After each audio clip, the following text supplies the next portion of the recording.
I live in Sacramento, California, where it's not exactly out of the ordinary to have triple-digit days during the summer.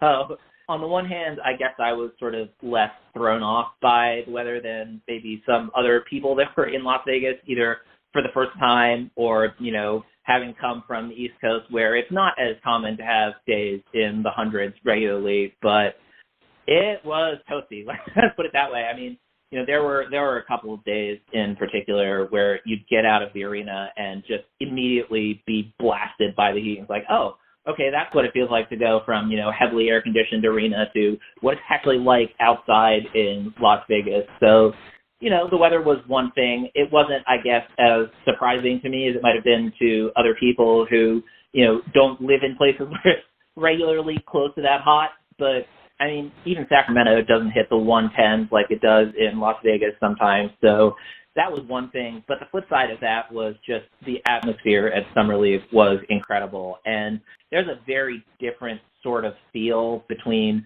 last year, with Paulo Banchero and Chet Holmgren and Jabari Smith being the top three sort of running the show versus just what absolute madness it was this year for Victor Wembanyama and Scoot Henderson and Brandon Miller. I mean, Victor Wembanyama in particular clearly was the driving force behind the absolutely massive crowd. Clearly something where Summer League as an experience has just expanded to a much larger audience than it had previously captured. And, even if it might make it more difficult for me and other people to, get into the arena and, get tickets, I mean, it was just remarkable to see, even between my first year and my second year of Summer League, just how much the experience has grown and how excited people are to be in Las Vegas and just how incredible of an atmosphere it is to be in that arena with, so many NBA movers and shakers, but also so many dedicated fans who have made the journey out to Las Vegas and to the,